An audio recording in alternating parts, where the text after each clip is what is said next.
What is going on YouTube? Welcome back to another video. This is video number 2 on the channel. I hope you guys looked at the first one.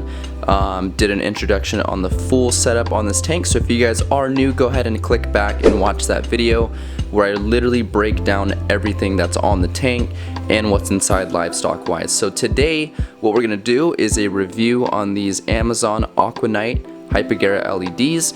But before we do that, we are gonna add a power head to the tank, because when I made the video yesterday, after kind of explaining it and looking at everything, nothing is moving the way I want it to. So we are gonna add a power head, but kind of position it in a different way, and hopefully nothing's getting blasted, but we'll get some extra flow in the tank. So I'm gonna give you guys a nice little view of what it looks like before we put the power head in and kind of stir stuff up. So if you guys are new, these are the corals we got in here. We also have a pair of clowns and a pair of Bangai cardinals. These guys are only 2 days old. Or sorry, 2 days in the tank. They're not 2 days old, but 2 days in the tank, and they are finally starting to warm up and kind of adventure out and in front of the tank. So let's go ahead and grab that power head. I've got 2 of them, but we're only going to use 1 today. And I've got my nice little. So we'll go ahead and get that set up, and I'll come back to you guys once we kind of have it rigged up and sort of in the tank. Alright, so we've got the power head situated in the aquarium. It's kind of pointing upwards, so we'll position it as time goes on and see how the corals react to it. We've got the line coming down, and then just so you guys can see, we've got the controller here with the outlet, so we'll go ahead and plug them both in, and then we'll kind of program this guy and see what wave patterns work best. Power head has kicked on. It's starting to stir a bunch of stuff around. I said that there wasn't a lot of detritus that was settled, but as you guys can see, there is a lot of stuff that's getting kicked up right now, so we definitely needed that extra flow. It looks like the fish aren't used to it, but we definitely have some more movement in the corals, which is good. The Duncan is the one thing that I'm kind of worried about. It looks like it might be getting pushed around a little too much, and same with this this purple hammer right here. So we're gonna go ahead and try to situate these flow patterns. Let's go ahead and move on to the review of these Amazon LEDs.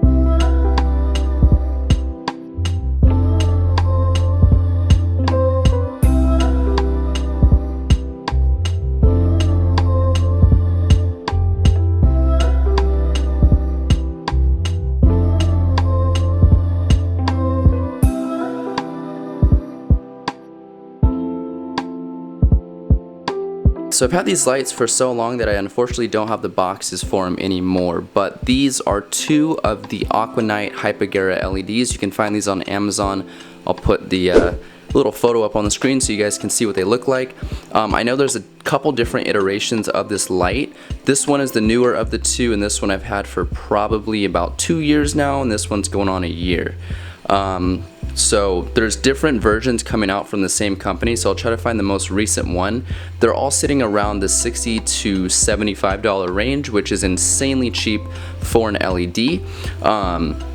There's a couple topics I want to talk about with these lights, and then I'll kind of just explain my my opinion on them and maybe my future plans to either keep these lights or upgrade in the future. So let's go over those few topics right now. Now the first topic I think is the biggest one when it comes to especially LEDs, because they are controllable, is how easily can you control these lights. They're super simple, very plug and play. They come with the ballast, plugs into the wall, and there's just 2 buttons on the top for whites and blues. There's no ramping, there's no timing period, there's nothing incorporated in these lights like the Kessels or Radions.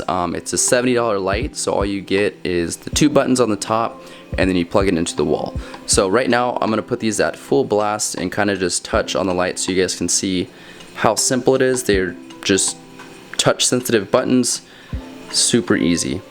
Turn these back on. So as you guys can see, those are the 2 buttons. There's 10, I guess, taps until you turn off one of the lights. So there's 10 whites per se and 10 blues. When I say 60%, it'll turn it down 4 notches or 5 notches, and that'll put me at that 50 or 60%. intensity. So I'm not sure how that correlates with wattage and how much power is actually being put out, but in terms of intensity, I usually do them at about 6 or 5 notches down, and I usually keep the whites and blues pretty equal just because I like how that looks. I don't like a super blued out tank, but I also don't like a really I guess white intense tank as well. That's how it is in nature, but I do like a little bit of the blues just to see the corals pop. But again, I don't like it where the lights are this right here. This is what I don't like. So I tend to do it more towards, I guess, this spectrum, maybe a little bit bluer.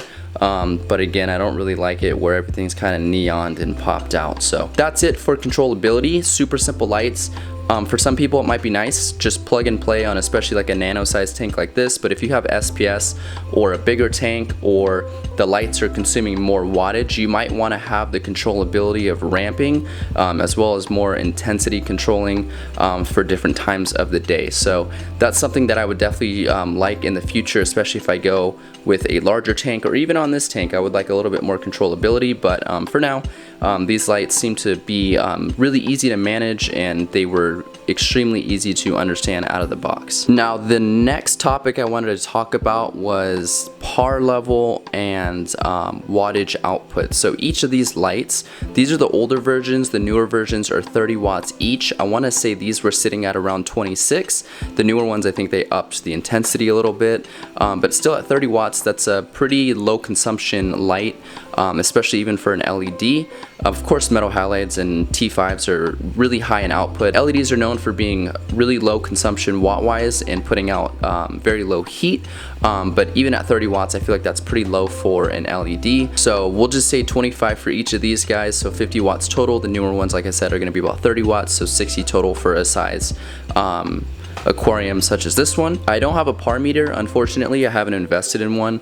I will try to find a video on YouTube and link it down below as what the par levels are for the YouTuber that did the whole video on it, but unfortunately I don't have the exact par levels, but for watt intensity, that's what we got. And then again, I'll try to link that video down below to help you guys out and help that video out as well in showing what you guys can get for par depth from these LEDs. Now before we get into getting some clips of the tank, because I know whenever I look for videos on YouTube about LEDs or just different equipment, I really want to see what the tank looks like at full intensity and kind of play with some of the features and see what the corals look like under the light. So I'm going to try to do a really good job in capturing that towards the end. But the last thing I wanted to talk about, and probably the biggest thing that people are concerned, is will this light grow coral?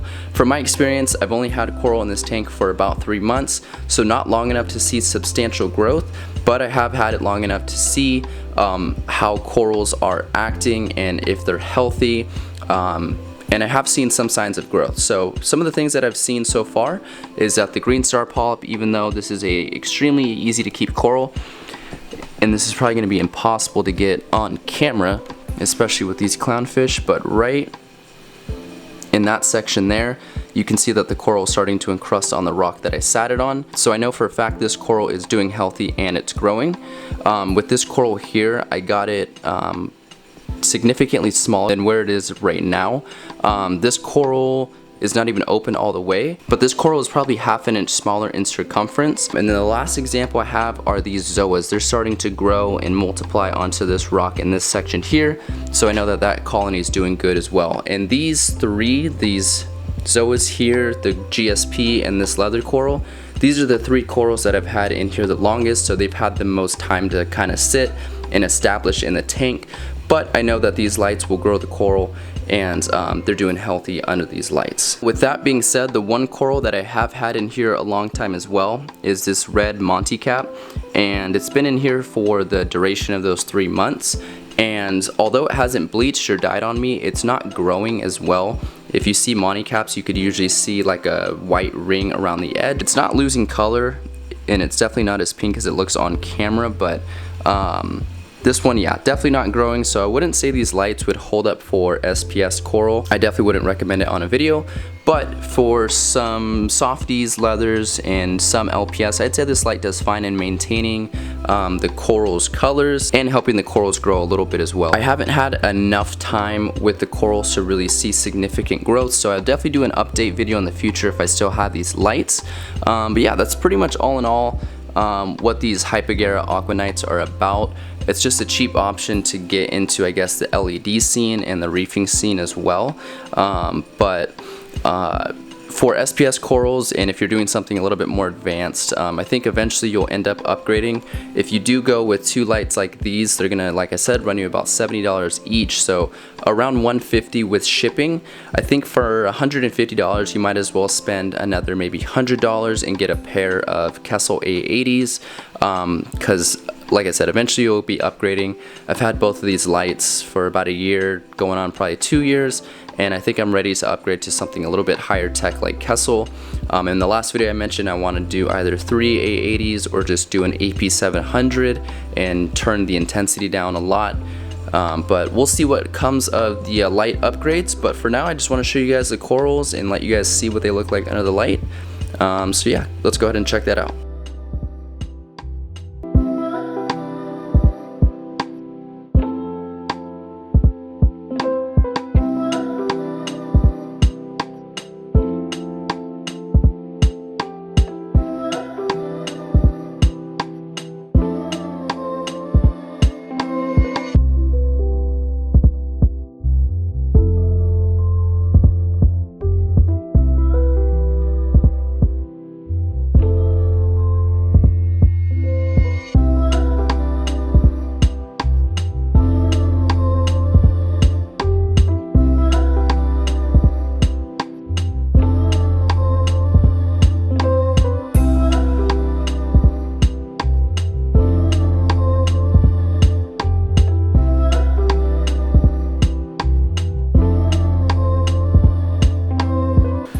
Alright, well I hope you guys enjoyed today's video. The last thing I wanted to note in doing that little edit for you guys is that the spectrum on the lights and I guess the lenses on them, if there's any shadowing in the tank. So this is a 36-inch long tank, which I feel like is somewhat standard in a lot of sizes, and it's 13 inches tall and it's about 13 inches front to back for the display portion. And each light is spread out evenly. They're right over these return nozzles, so I guess left to right there's enough coverage in lighting. As you guys can see on this left side, the leather might be getting a little bit dimmer light than it would be getting on the right side, but most of these corals in the middle are getting pretty even spectrum of lighting. The one thing that I could argue about is that the lighting from, I guess, front to back here is that this purple hammer is definitely getting shadowed. Not shadowed, but it's not getting the same amount of lighting as, say, this section of corals here. So if you really wanted to run these lights and you were stuck on them, I'd maybe say getting 3 of them so that you get, you know, a light on the full right side, the middle, and the full left side of the tank, rather than trying to split it up into 2, because if I move this light over to the right a little bit more, I know that that purple hammer would be getting more light, but I think for now it's okay. And like I said, I'll be upgrading in the future, but that's going to be the review for the Hypogera Aquanite LEDs. If you guys have any questions, please comment down below or DM me at my Instagram. Link is in the description below as well. With all that being said, I'll catch you guys on the next one. Peace out.